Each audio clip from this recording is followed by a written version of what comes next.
Good evening. We will begin our program shortly. Before we start, I would like everyone to please silence their cell phone. Also, we request, in fairness to the candidates and to aid in the audio for the taping of the program, that the audience refrain from clapping or expressing opinions until the end of the forum. My name is Rosemary Kessling, co-president of the League of Women Voters of Haverford Township. The League is happy to welcome you to this forum for candidates for state representative in the 163rd Legislative District. The purpose of the League of Women Voters is to promote political responsibility through informed and active participation of citizens in government. We are nonpartisan.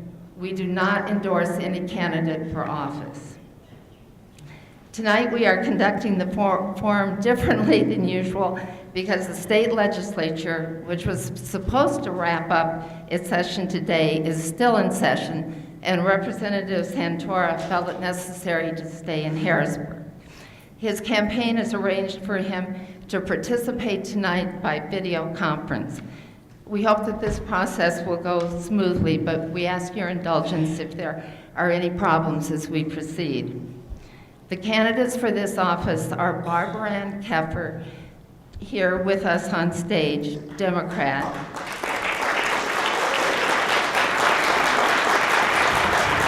And James Santora on screen from Harrisburg.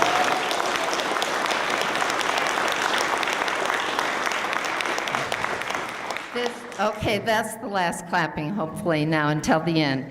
This evening, any member of the audience may ask a question by writing the question on a 3x5 card. We have volunteers who will collect the questions. League members will screen the questions only to eliminate duplicates or questions that attack character rather than ask about an issue. Our moderator tonight is Jodine Mayberry. She is a member of the board of the Central Delaware County League of Women Voters and is retired from Thomson Reuters, where she worked as a writer and editor. She lives in Brookhaven, as she told me, with her cat Molly. The League thanks Mrs. Mayberry and the candidates and you, the audience, for attending this forum. Please vote on November 8th. Ms. Mayberry will now introduce the candidates and explain tonight's procedure. Good evening. We're all hoping that this works, so we'll see. The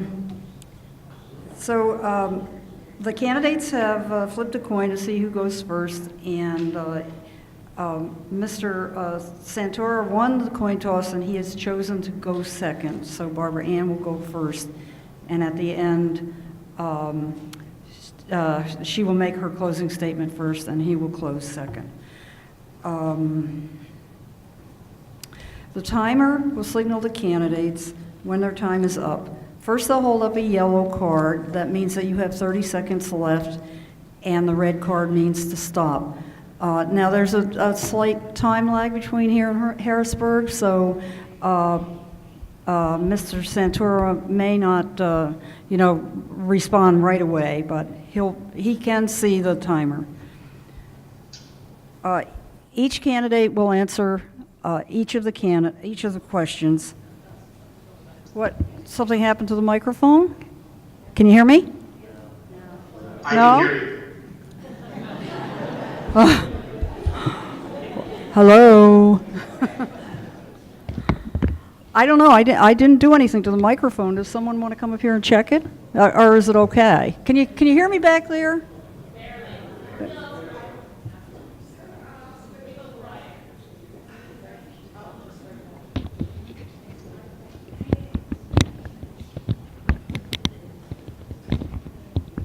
Yeah, the switch is not moving.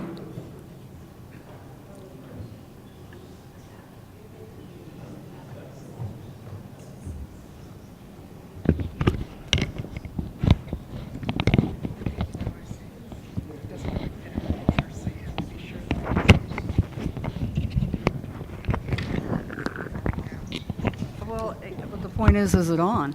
It's not on. Can you hear? You just have to speak loudly, I think. Just have to Maybe they can use this one. This one? Oh, it's not on. Yeah. Okay, I'm going to speak as loudly on? as I No. can.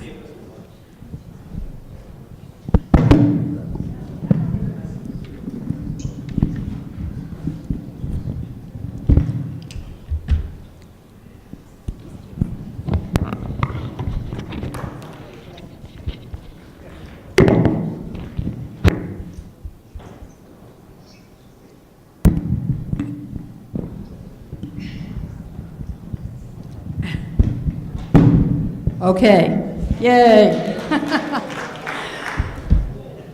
All right, so each of the candidates has 2 red cards, which they can hold up. They can do this twice if they want to rebut something the other candidate has said, or if they want to add to their answer.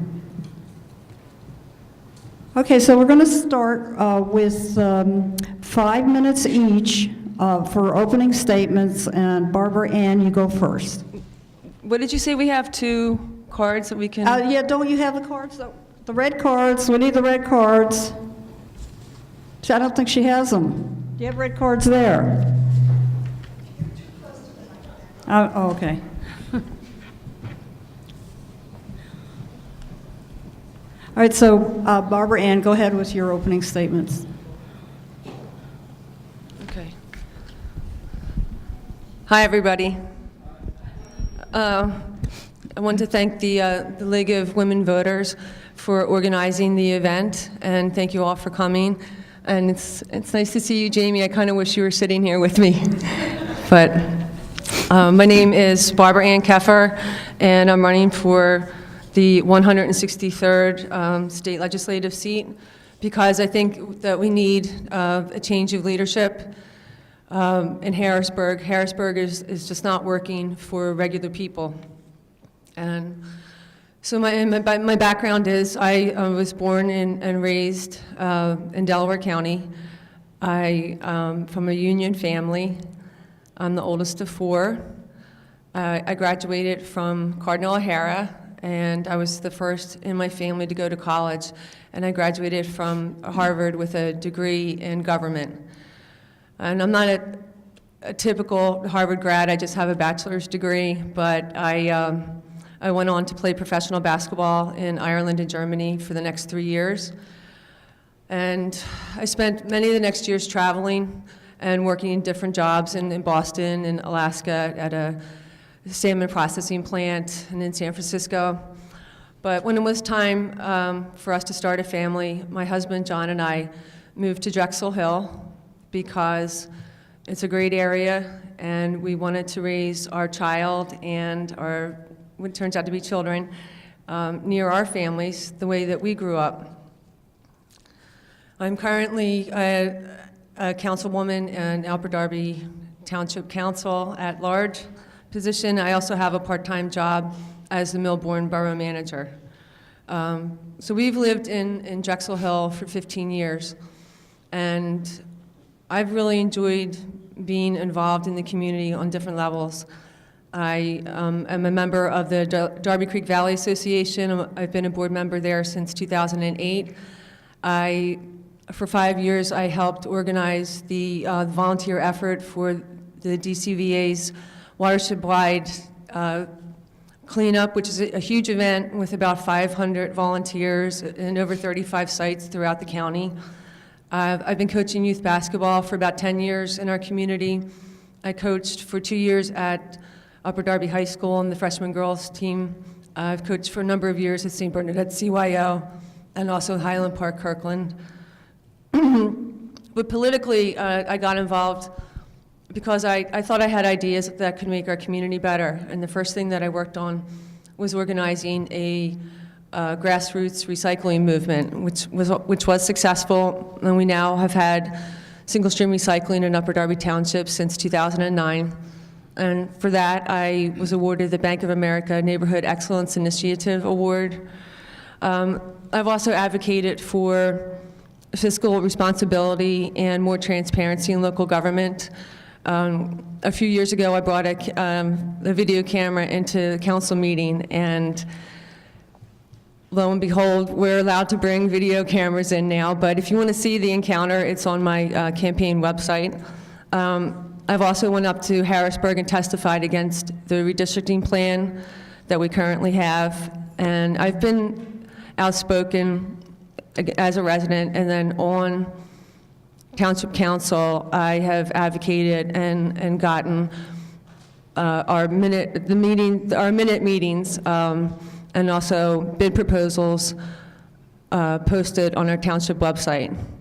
So I think government needs to be responsive to the people, and I would like to take my energy and my experience to Harrisburg to work with us.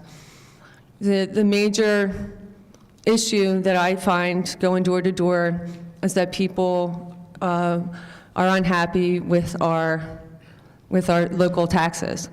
And I think Harrisburg could go far to correct the way our schools are funded. We need to tax the Marcellus shale drillers.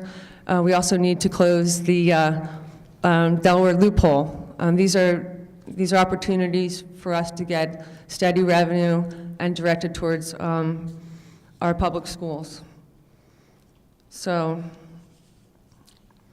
let me see. My other priorities for Harrisburg are raising the minimum wage, equal pay for equal work, and also women should be able to make their own health care decisions. And that's all I can say for now. Thank you.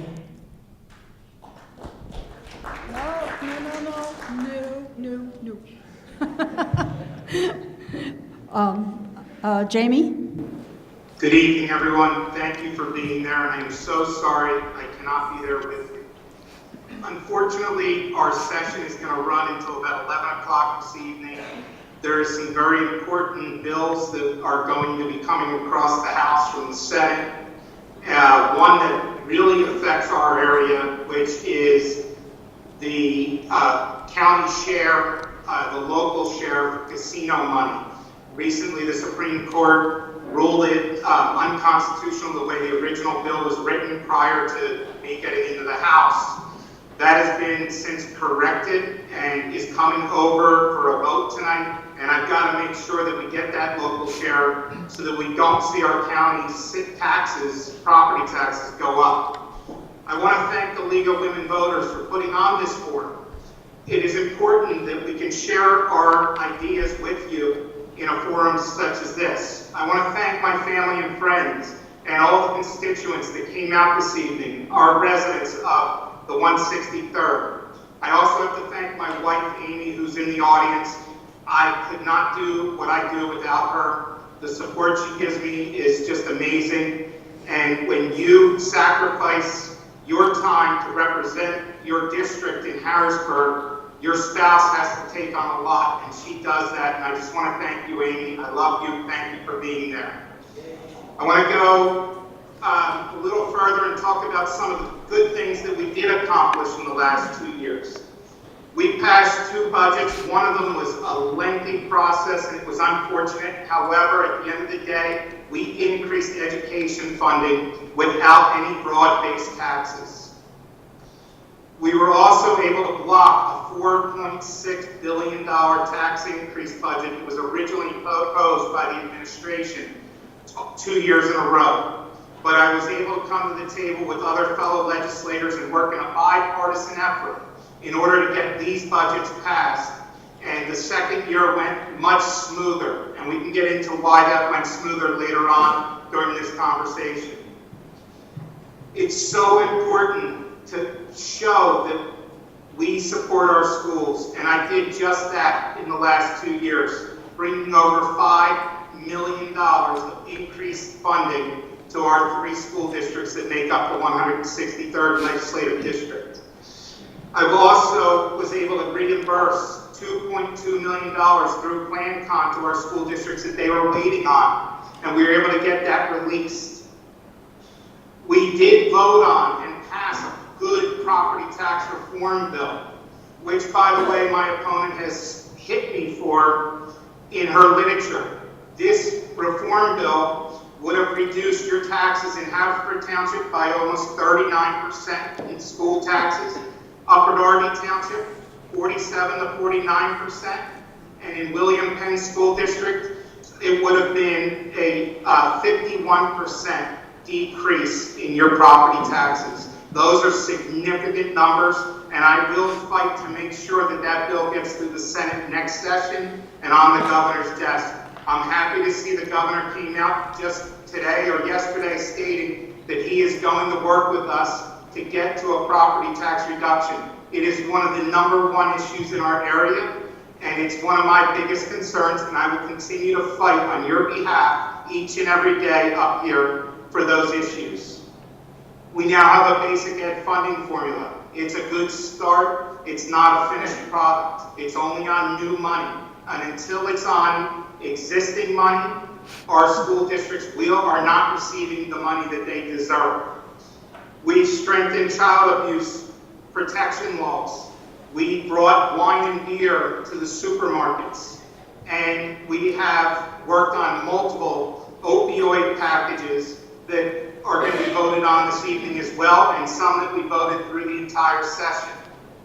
The most important thing to me, though, is the constituent services. I've got a team back in the 163rd, back in the district, that works so hard on your behalf for me, and they have provided excellent constituent services to over 4,000 people that have walked through our door.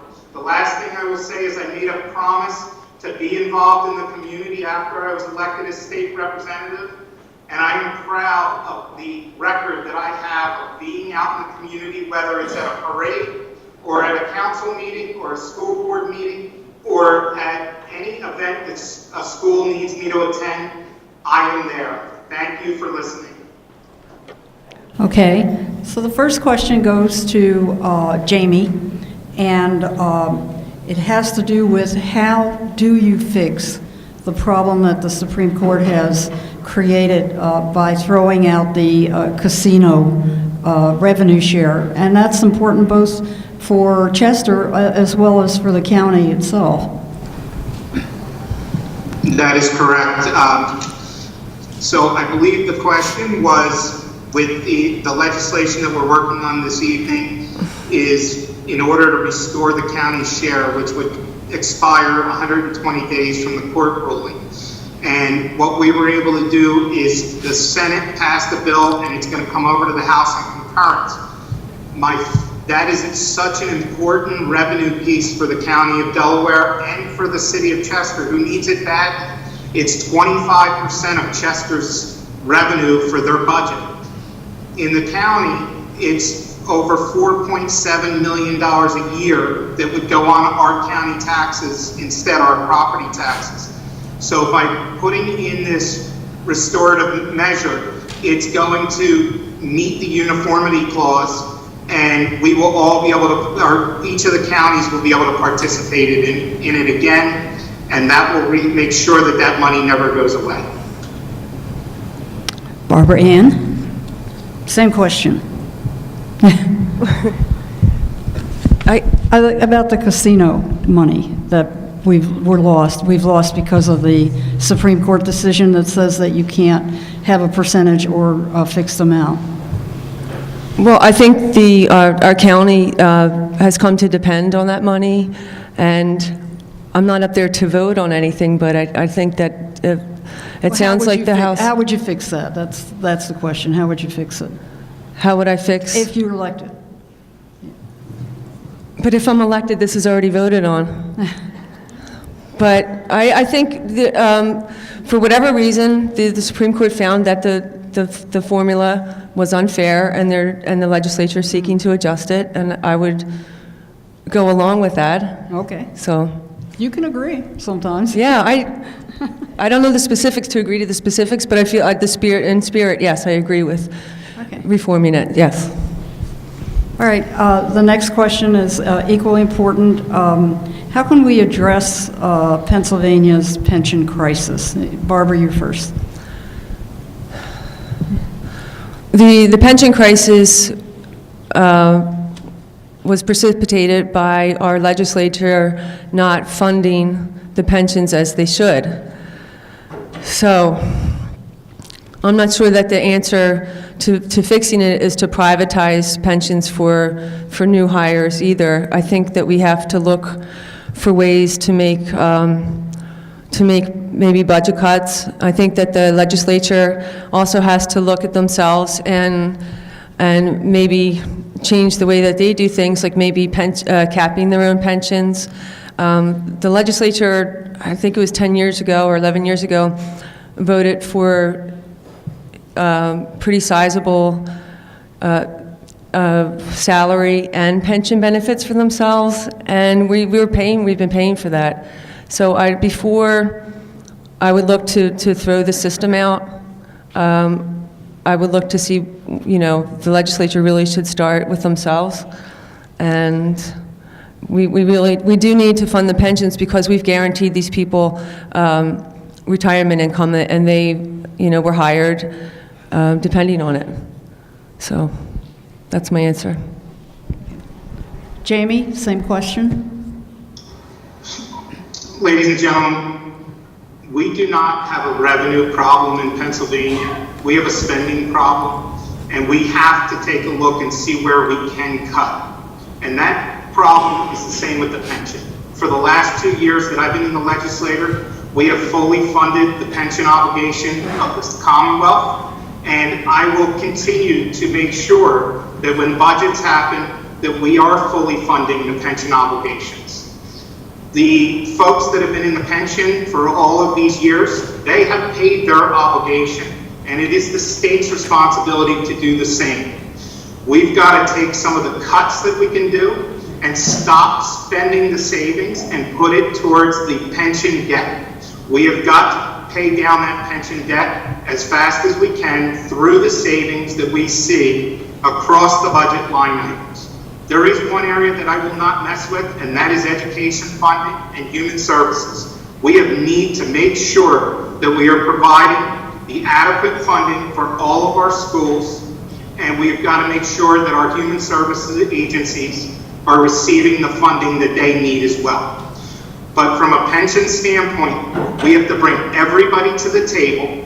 I am a strong believer in that, and get the heads together and find an appropriate pension bill that everybody can live with. And I think it's out there. It's just a matter of getting everybody to the table. Thank you. Okay, the next question goes to Jamie first. Should municipalities in the state be allowed to pass gun laws more restrictive than state gun laws?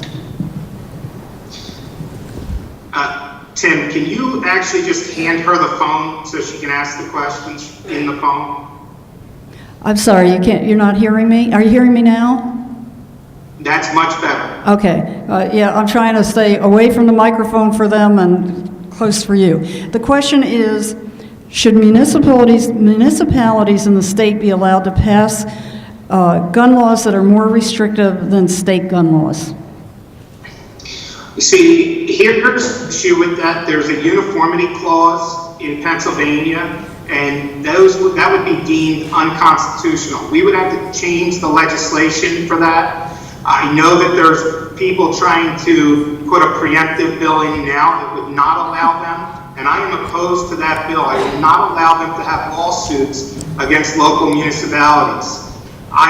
I have been very vocal about my positions on guns. I feel that everybody that is legal to own a gun should be able to own a gun. However, expanding on that, we need to look at background checks. And that's why I was the first Republican to come out for House Bill 1010. But let me be very clear. If you are legal to own a gun, I support your Second Amendment right. Barbarann.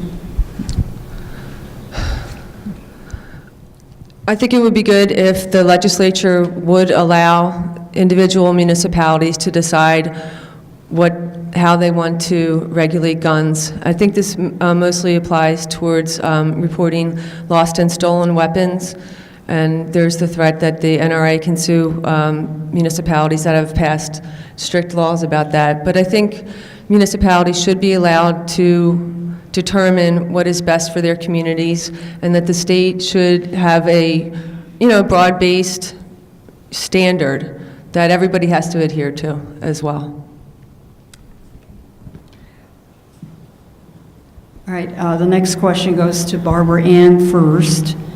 What is your opinion about a bill that would eliminate the statute of limitations for criminal charges for child sexual abuse cases? Can you say that again? What is your opinion about a bill that would eliminate the statute of limitations for criminal charges for child sexual abuse cases? So it would eliminate them going from here on, is it not retroactive from here on in? Yeah, that's fine. I think that would be great.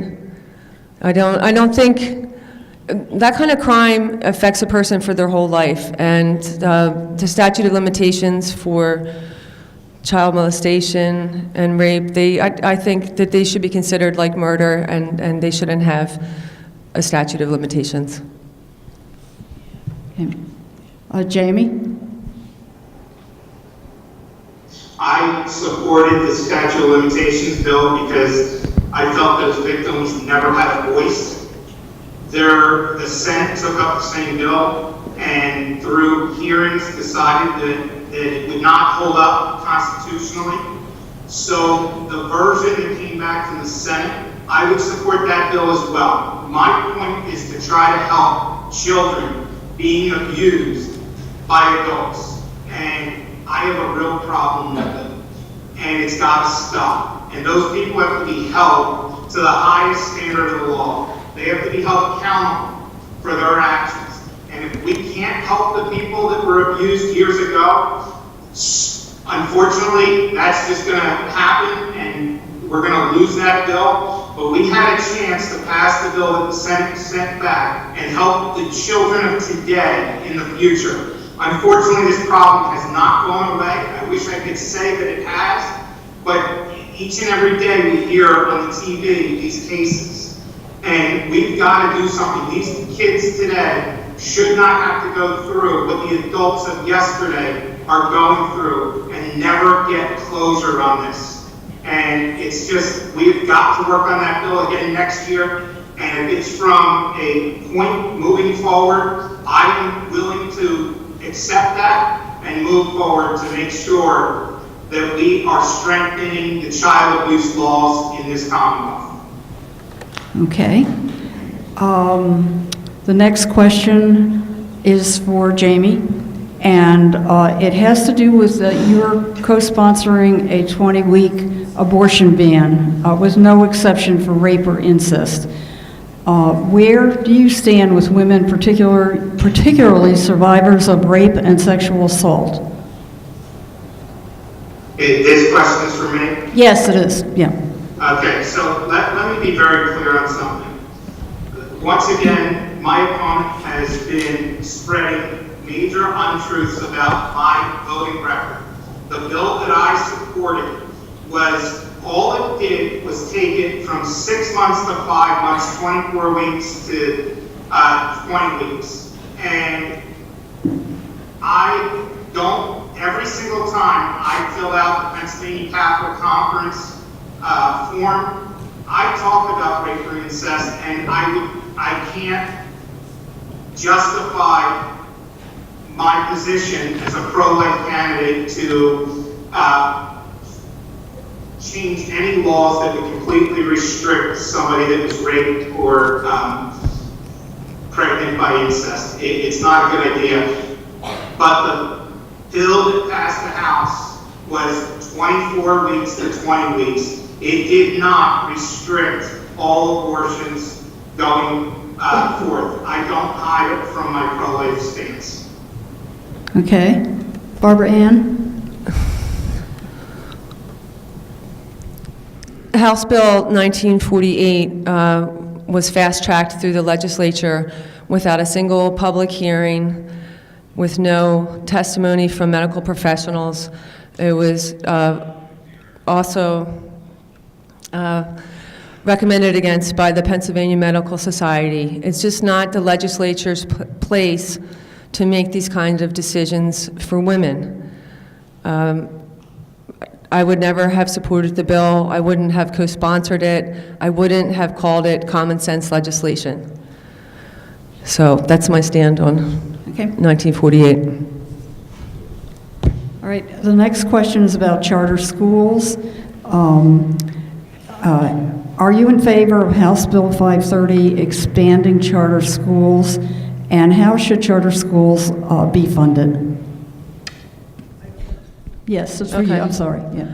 I'm not in favor at all of expanding the number of charter schools until we reform and hold accountable the charter schools that we have now.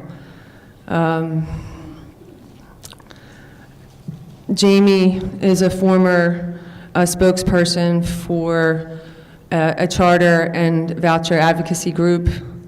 I believe he voted against regulations for charter and cyber charter schools to make them, I think it's licensed, or what is it?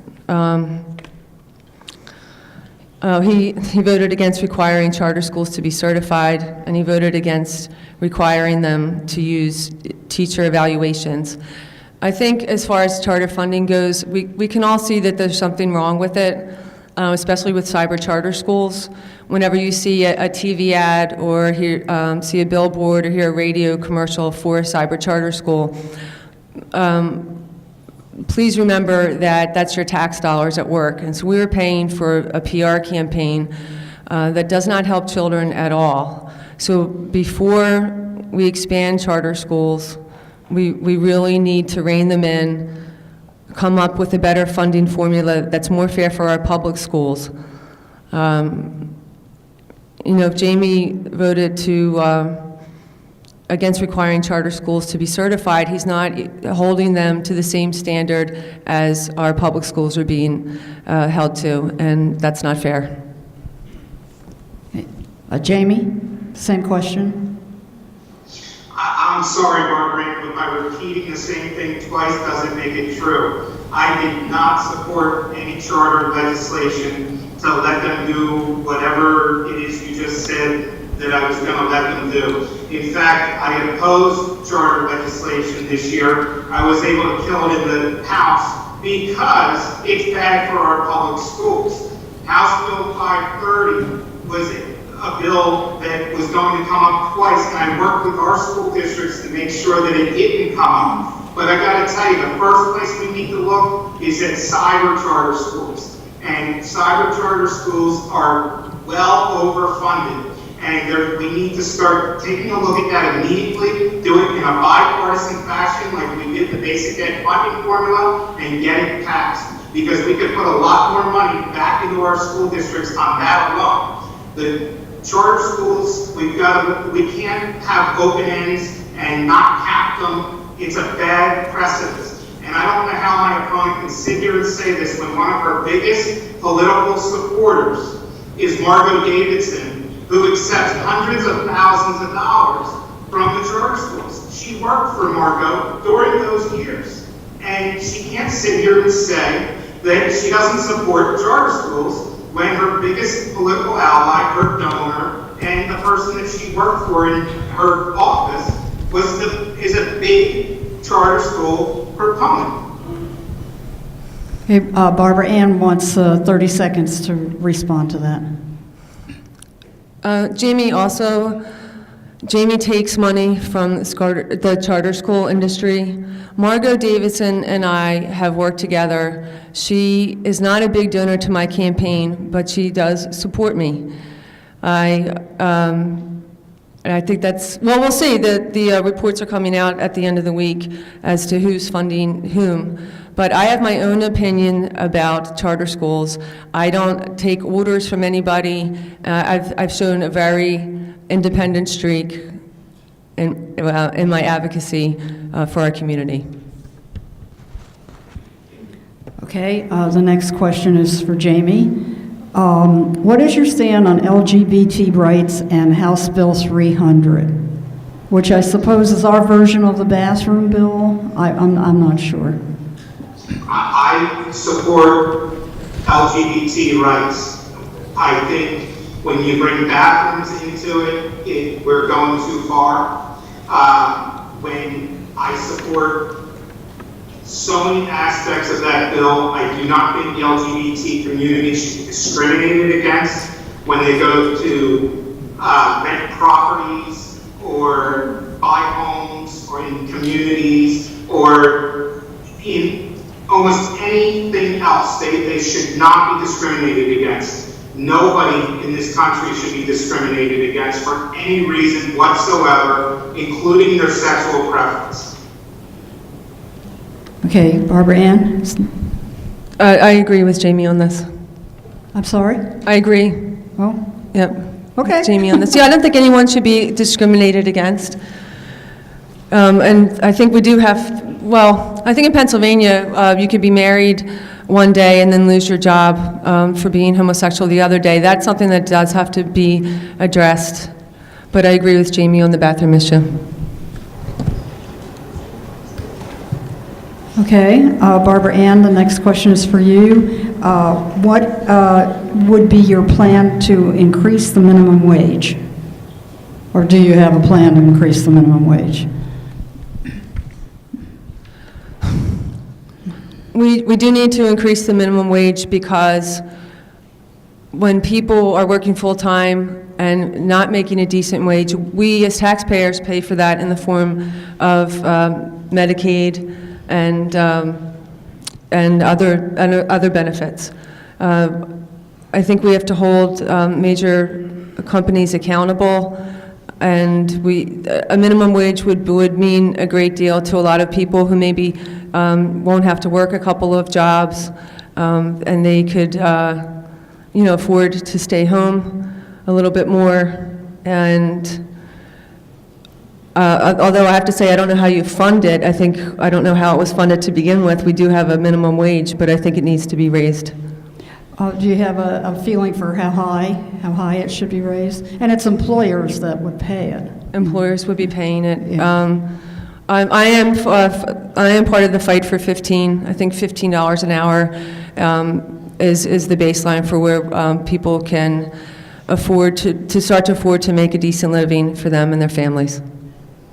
Okay, Jamie, what's your stand on the minimum wage? I would be happy to look at the minimum wage. However, we've got to take a look at overall effect that increasing the minimum wage will do. We've got to do it over time. And again, we've got to bring all the stakeholders to the table. We've got to find out what our small businesses can handle so that they can continue to afford to stay open. Because if we increase the minimum wage to $15 an hour and we close a lot of businesses, what we're going to find is a bunch of people on unemployment and having to collect through the state. We can't do that. We've got to find the right balance, and we've got to make sure that, again, all the stakeholders are brought to the table so that it's done in a fair and balanced way. So you don't have a particular amount that you would think would be appropriate to raise the minimum wage? A specific amount? I'm sorry, I cannot hear you. You don't have a specific amount that you would raise the... Again, until we bring all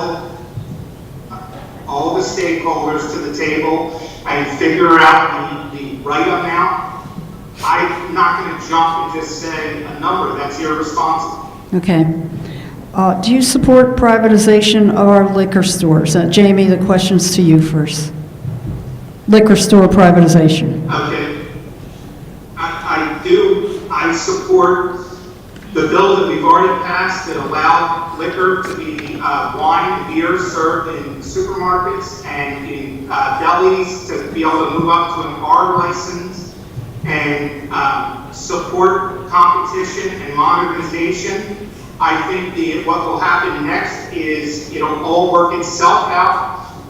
The liquor stores that the state owns will get more competitive. But something we got to keep in mind, folks, is only 2 states in the Commonwealth, us and Utah, own our liquor stores.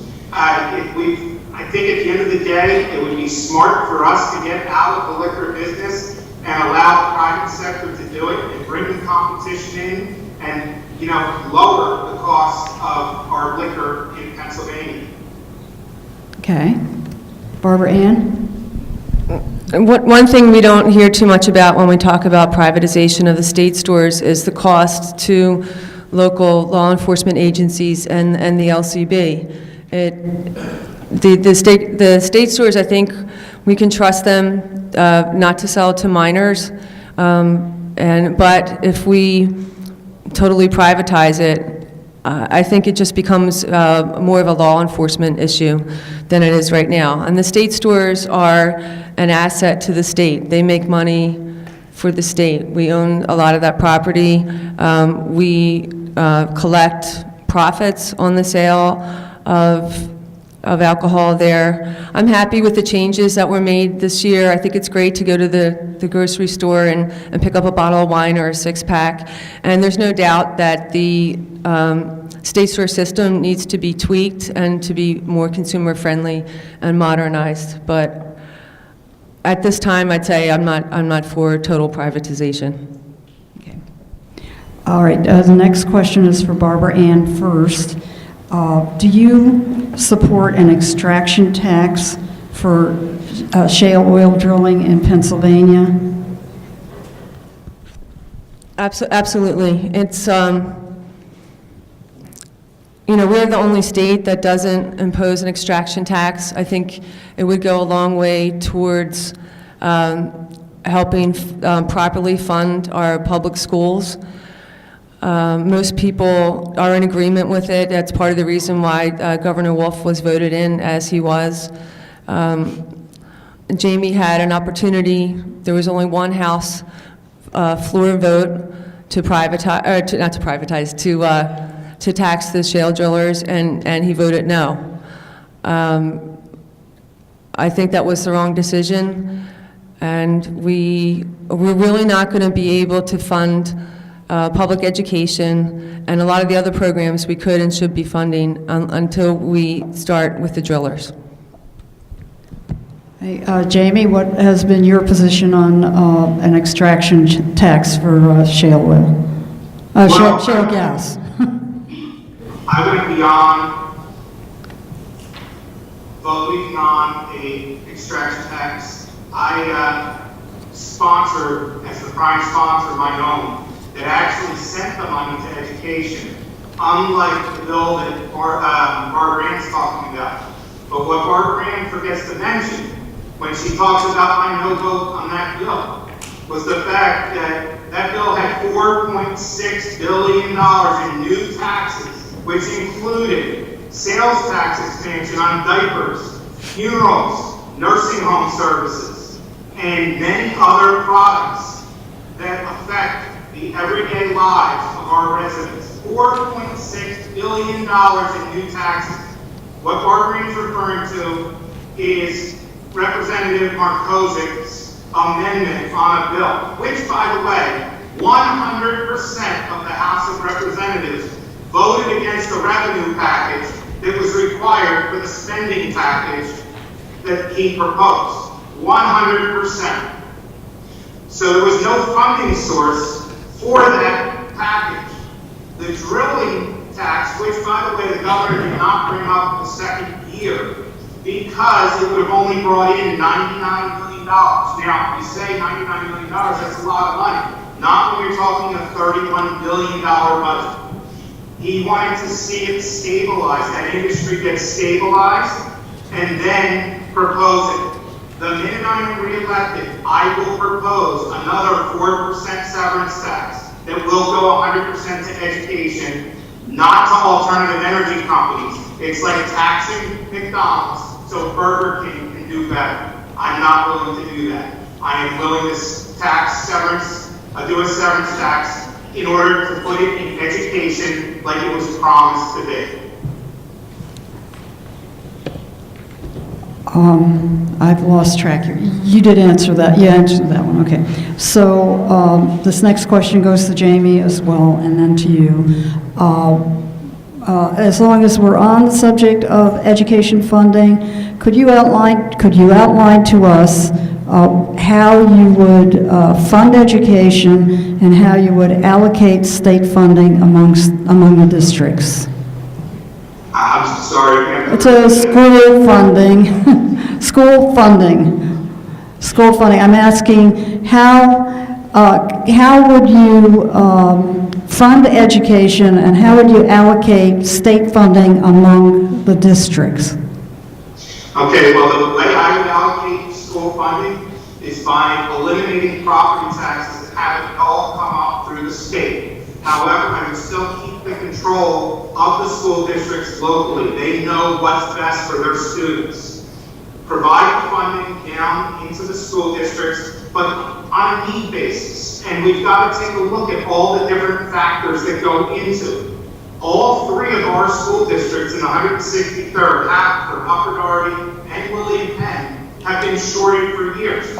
We made up a little bit of the difference, in my opinion, by bringing in over $5 million in education funding to those school districts over the last 2 years. But we've got a long way to go.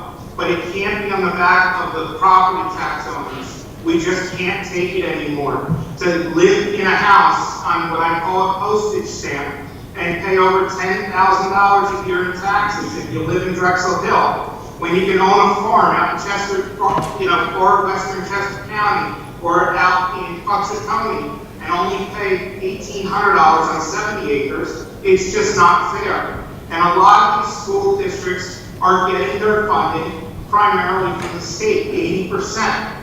And we're well below the state average. And I'm going to continue to fight until we're at the state average or better. Everybody should be equal. One student from one district is no different than another, and zip code should not come into play. Okay, Barbarann? How would I allocate? How would you allocate state funding for education? And I guess how would you collect state funds for education? What kind of taxes? So the funding formula for our public schools needs to change and become a weighted funding formula, which takes into account the differences between the districts. It needs to take into account English language learners, poverty levels, and special education needs. It should not be like a one-size-fits-all type of funding. As far as coming up with the money to fund a fair funding formula, which I think needs to be built up from scratch. Again, we have to tax the drillers, and we have to reform charter school funding, and we also have to close the Delaware loophole, which, along with not taxing the drillers, is another way for the rich and powerful to get out of paying their fair share while doing business in our state. Okay. Next question goes to Barbarann first. Folks, I just wanted to get, sorry. I'm sorry. I've been given about a 15 to 20-minute warning before I have to go back on the House floor. Okay. You answered that question as well. Okay. So here's a subject that is becoming very critical.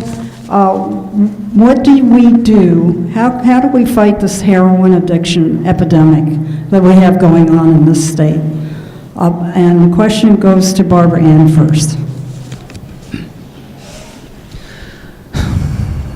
I think we need to take a multi-pronged approach to the addiction problem. One thing we have to do is make sure that our first responders have the necessary equipment that they need to handle overdose cases. We need to incorporate some sort of addiction training, I think, in our high school curriculum. The state prescription drug monitoring program has just gotten up and running in the last few months, and we need to keep that fully funded so that we know which doctors are writing scripts for how many, for what drugs, because it's a supply and demand problem too. You know, we have the second highest per capita rate of drug overdose deaths here in Delaware County, which is a terrible, terrible tragedy. But we need also funding for recovery and to help addicts to get over or to work through their addiction and become, you know, law-abiding, productive citizens. So that's my answer. Okay. Jamie? You know what, we only touched the beginning of this. We and that legislator worked in a bipartisan effort with the administration, both the Senate and the House. We all came together and we have passed a series of bills, including drug monitoring programs, including registration of the doctors that are going to now have to go into the database to make sure that they're not prescribing to what would be an addict. We are making sure that doctors can't over-prescribe. That bill is passed. This evening, we're going to pass the rest of the package of bills as part of the opioid special session that we did. We have put the record high funding towards opening centers of excellence to try to combat this. We are putting in programs where the schools will need to educate students. The legislator, in fact, Joe Hackett, who is a former legislator, is the one who passed the Narcan bill, and our district attorney, Jack Whalen, was the first one to jump on board and make sure that our police departments and every single police department in Delaware County carries the Narcan. That's only step one. We've got to go to the next step that once they save the addict's life, they've got to get them in rehab. And that is the key. They've got to get them in rehab and make sure that they're getting the treatment that they need. Okay. All right. This will be the last question. It goes to Jamie first. Should the size of the state legislature be changed, and should we redistrict our legislative districts? I'm sorry, can you repeat your question? Should the size of the legislature be changed? And should we redistrict our legislative districts? I actually voted to reduce the size of the legislature. You want to talk about saving money and putting it towards our pension debt obligation? Reduce the size of the legislature. I voted this year, and I will vote again for a second year if I have the good fortune of being reelected by the people of the 163rd, to reduce the size of the legislature to 153 from 203. I will work just as hard in a bigger district as I do in the smaller district that I have of approximately 64,000 residents. I think it's a great idea that we broaden the size of each district, and I think it'll save the Commonwealth a lot of money. Okay. Barbarann? I think that's a great idea. I do. We have, I think, per capita, the most expensive state legislature in the country. I'm also for term limits for races. I think that there's other ways that the state legislatures can help out in terms of making cuts in the budget. I think the state legislators should have to submit receipts for their per diems, which they do not currently have to do. I think that state legislators should have to vote every year for the cost of living increase that they get, where now it's automatic. I think, it would be great if that would happen. I don't know how much support that has. I'm totally on board with it, though. Okay. All right, so now we come to closing statements. Each candidate will have 3 minutes to make a closing statement, and Barbarann goes first. So it's been good to have this opportunity to discuss issues sort of face-to-face, but there are some real differences between Jamie and me. You know, Jamie was on council as well, and he voted 3 times to raise taxes for Upper Darby Township residents. I've never voted to raise taxes for Upper Darby Township residents. And regarding legislative priorities, I think it was a mistake for him to co-sponsor and vote for House Bill 1948. This was done about a month after the 9-month budget impasse that we had, and without a public hearing, without testimony from medical professionals, and to just fast track it through the legislature, the House, and get it passed. It just shows something like this. That's not something that we should be working on. We have real problems here. We have budget issues. We have funding problems for our local schools. We need to fund our pensions better, and it just shows, it's just the difference between, it's just one of the difference between us. I mean, Jamie says he supports public schools, but he also supports charter schools with his votes, and they support him with their money. He's a former spokesperson for Fighting Chance, and he's, you know, there needs to be charter school reform, not charter school, you know, a giveaway. As far as this legislation to impose a Marcellus Shale tax, I think he's referring to 1743. That legislation never made it out of committee. It didn't get 1 vote, and it never saw the light of day on the House floor. So I hope that he will push for and secure a tax on the drillers. We really do need it. It's not a permanent fix, and the money that we would make would fluctuate based on, you know, on the market for natural gas. But it's necessary. It's an important step. It's important to show people that we're trying to get this done. So, I mean, I'm running because I think I could do a better job representing the people of our district. I am for a higher minimum wage, equal pay for equal rights, the right of a woman to make her own health care choices, and, you know, I hope you learned something about me today. Thank you. Well, you can clap for Barbarann now.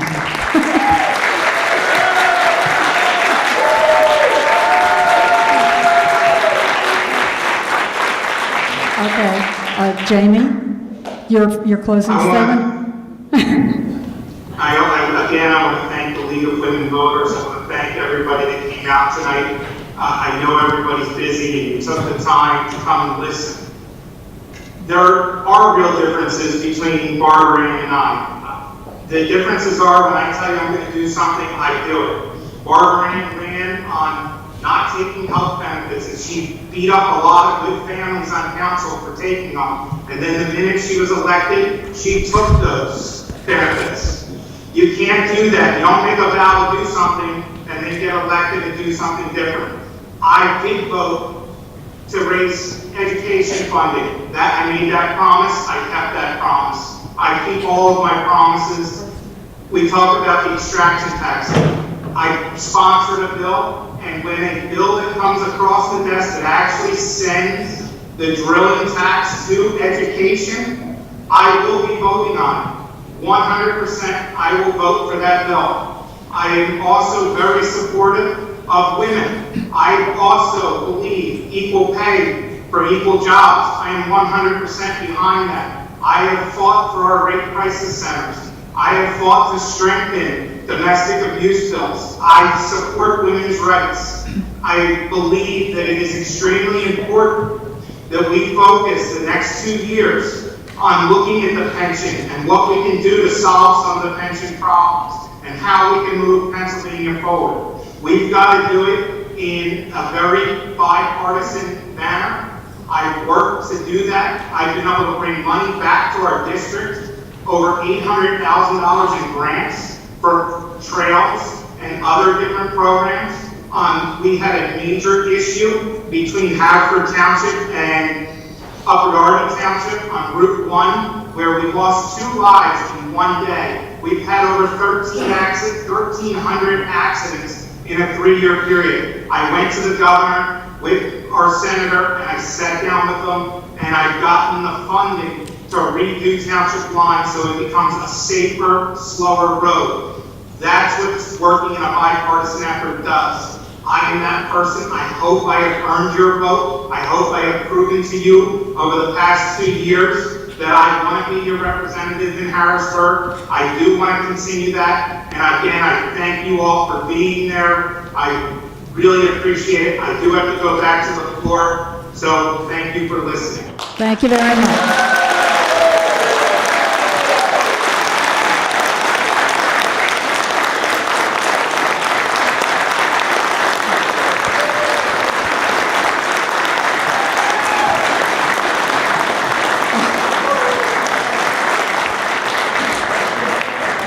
We want to thank the Haverford School District for letting us use the auditorium here tonight.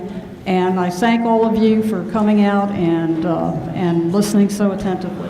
Thank you. We thank Jodine for moderating for us tonight. Good evening.